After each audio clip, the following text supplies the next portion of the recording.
Assalamualaikum warahmatullahi wabarakatuh. Bertemu kembali dengan Bunda Nani dalam channel YouTube Bunda Nani Riau.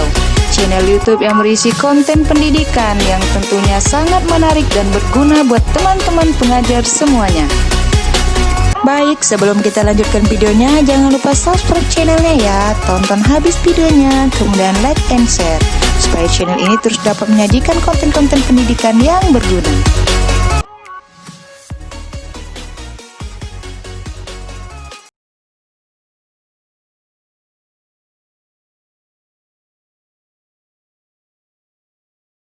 Bismillahirrahmanirrahim. Assalamualaikum warahmatullahi wabarakatuh.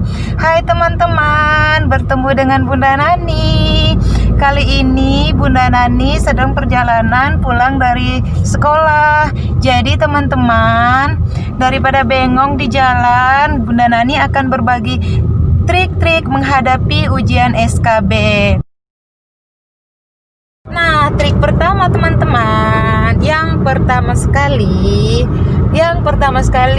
kita harus meminta doa kepada semua keluarga kita, meminta keluarga kita, terutama ayah, ibu, yang punya suami, punya mertua, minta didoakan supaya ujiannya berjalan dengan lancar, supaya kita bisa mengerjakan soal-soal ujiannya dengan baik. Itu trik yang pertama.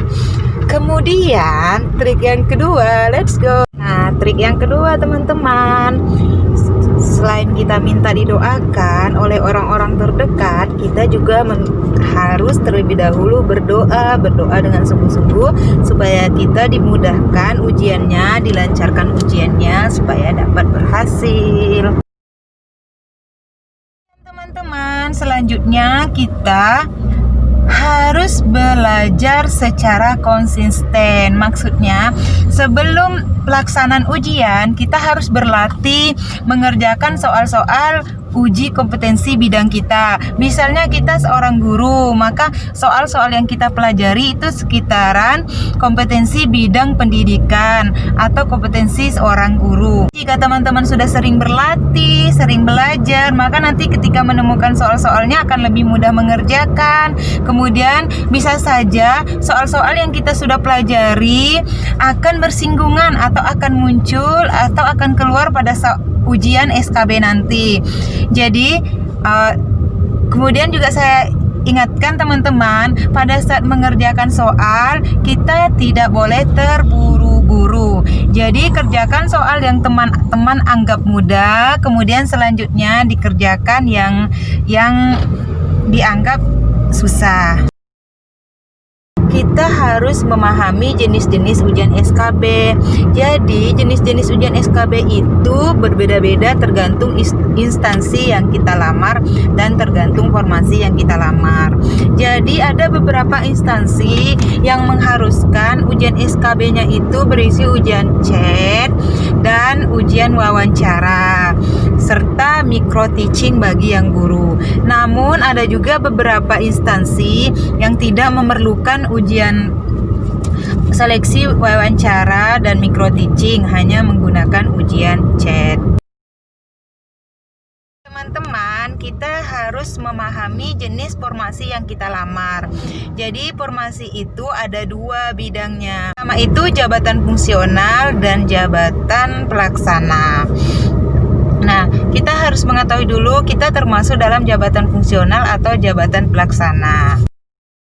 Untuk bagian JFT itu berisi adalah bagian-bagian formasi guru atau pendidikan, kedokteran atau kesehatan. JP, jabatan pelaksana, itu biasanya seperti teknisi pemadam kebakaran, teknik informatika, dan yang lainnya. Lebih jelasnya, teman-teman bisa mengakses situs Kemenpan RB. Itu ada nomenklaturnya sendiri tentang jenis-jenis jabatan, yang mana masuk jabatan pelaksana, yang mana masuk jabatan fungsional tertentu. Jadi di situ teman-teman bisa lihat jabatan atau formasi yang teman-teman lamar itu termasuk kategori mana. Nanti di situ teman-teman kemudian bisa mencari kisi-kisi yang kira-kira akan sesuai dengan formasi yang teman-teman lamar.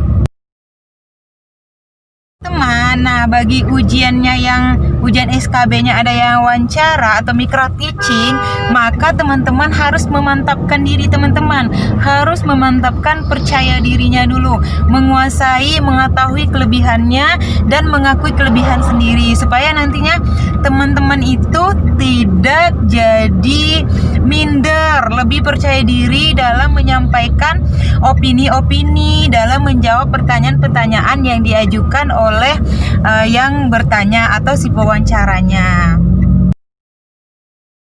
Teman-teman, yang tak kalah penting, yang sangat penting, datang tidak boleh terlambat. Jadi pada saat ujian SKB, pada saat ujian pelaksanaan akan berlangsung, kita harus berada di tempat ujian minimal 60 menit sebelum ujian berlangsung. Jadi nanti itu kita akan dikumpulkan dulu sebelum masuk ke dalam ruangan, ngisi presensi dulu, barulah bisa masuk ke dalam ruangan. Jadi jika kita terlambat, maka panitia tidak membenarkan kita untuk mengikuti kegiatan ujiannya. Nah teman-teman, itu tadi tips-tips yang dapat Bunda Nani bagikan kepada teman-teman yang akan menghadapi ujian SKB. Semoga bermanfaat teman-teman. Salam sukses. Semoga ujiannya berhasil. Sampai jumpa. Assalamualaikum warahmatullahi wabarakatuh.